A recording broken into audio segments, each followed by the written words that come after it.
गावाची लढाई आहे आणि गावगाड्याची लढाई आहे. पूजामुळे जिंकल्याशिवाय राहणार नाही या मात्र सुद्धा शंका नाही.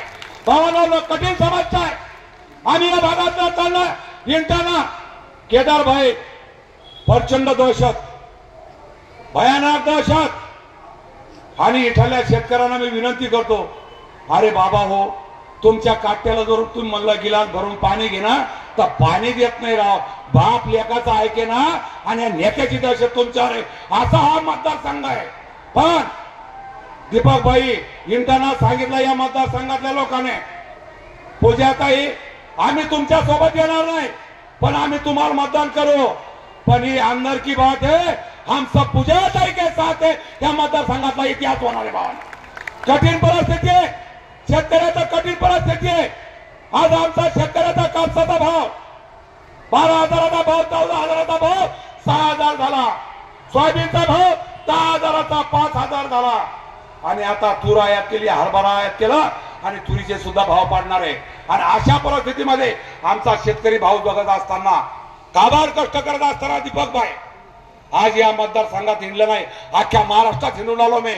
परंतु मला एक गोष्ट जाणवली, प्रत्येक ग्रामीण भागात गेल्यानंतर, प्रत्येक खेड्यात गेल्यानंतर 10-10, 20-20 पोराचे, शेतकऱ्याच्या पोराचे टोळके हिंडून आले. 30-30, 35-35 वर्षाचे पोरं झाले. पण या पोराला कोणी बायका देना, गोड मुठे लागले.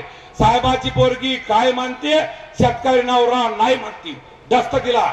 म्हणून अरे अन्न हे पूर्ण मानमय, अन्नापेक्षा कोणता देव मोठा नाही.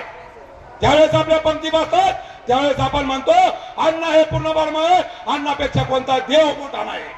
मग तुम्ही सांगा भावांनो, अन्न निर्माण करायला माझा बाप आणि माझी माळ याच्यापेक्षा कोणता देव मोठा नाही. पण त्याच्या पोराला मात्र पोरगीने हे दुर्दैव हे ध्यानात ठेवा.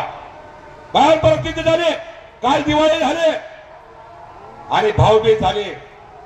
आमच्या माय माऊलीला का आमच्या बहिणीला आम्ही 5,000 रुपयाची साडी आणू शकत नाही, का आमच्या मायला आम्ही 5,000चं लुगडं आणू शकत नाही. भावांनो, याचं कारण काय? याचं कारण आपल्या शेतीमालाला भाव नाही, आपल्या कापसाला भाव नाही, आपल्या उडदाला भाव नाही, आपल्या सोयाबीनला भाव नाही, आपल्या ऊसाला भाव नाही. म्हणून अशा या परिस्थितीमध्ये या निवडणुका होऊन जातात. निवडणुका येतील, निवडणुका जातील भावांनो. पण माझी तुम्हाला कळकळीची विनंती आहे की पूजाताई यांची निशाणी पेनाची नीट 6 नंबरचा बटन आणि या गेवराई मतदारसंघातला इतिहास होणार आहे. कोणी म्हणतं जातीसाठी लढो, कोणी म्हणतं धर्मासाठी लढो, कोणी म्हणतं पक्षासाठी लढो, पण पूजाताई मोरे हे मातीसाठी लढणारी पोरगी आहे. ते शेतकऱ्यासाठी संघर्ष केलाय. म्हणून भावांनो, तुम्हाला मतदान करावं लागणार. काही वारा सुटला, कोणी म्हणतं या जातीचे ही ताई निवडून येते, तर मग आपण एक सगळे व्हा. त्या हाके साहेब आले, त्याने सांगितलं या ताईसाठी एक व्हा. मग माझं तुम्हाला विनंती भावांनो, अरे ही पोरगी शेतकऱ्यासाठी लढती, समाजासाठी लढते. म्हणून गेवराईच्या सुद्धा मतदारांना सांगतो, या शेतकऱ्याच्या पोरीच्या पाठीमागे उभं राहा आणि या ताईला सुद्धा निवडून द्यायला लक्षात ठेवा. भयान परिस्थिती आहे. आणि तुम्ही जर निवडून दिला नाही तर तुम्हाला सांगतो या प्रस्थापितेच्या विरोधात चळवळीचे पोरं काम करायला तयार होणार नाही. म्हणून मी जास्त काही बोलणार नाही. दीपक भाई बोलणार आहे. मी दररोज तुमच्यातला आहे आणि माझ्या पोटाची तब्येत मात्र बरोबर नसल्यामुळं मला जास्त भाषण करता येत नाही. आखाड्यावर सूज आली, कारण छत्रपती संभाजीराजेंना माझ्याकडे 2 मतदारसंघ दिलेत. मी फाटका माणूस आहे. पण तुम्हाला इतिहास सांगतो, जळगाव जामोदचा प्रचंडीकर आणि गेवराईची पूजाताई मोरे हे निवडून येणार म्हणजे निवडून येणार भावांनो. म्हणून आज प्रचाराला 1 लाख त्यामुळं पोटावर सूज आली, ऑपरेशन झालं आणि सगळं नियोजन करताना जास्त बोलता येणार नाही, तब्येत घालवली. पण म्हणलं आज आपण बोललं पाहिजे. म्हणून तुम्हाला या लेखीचा संघर्ष, पूजाताईचा संघर्ष, तुम्हाला कळकळीची विनंती आहे. तुमच्या पुढे डोळी पसरवतो, नतमस्तक होतो की आपल्या लेखीला उघडं पाडू नका.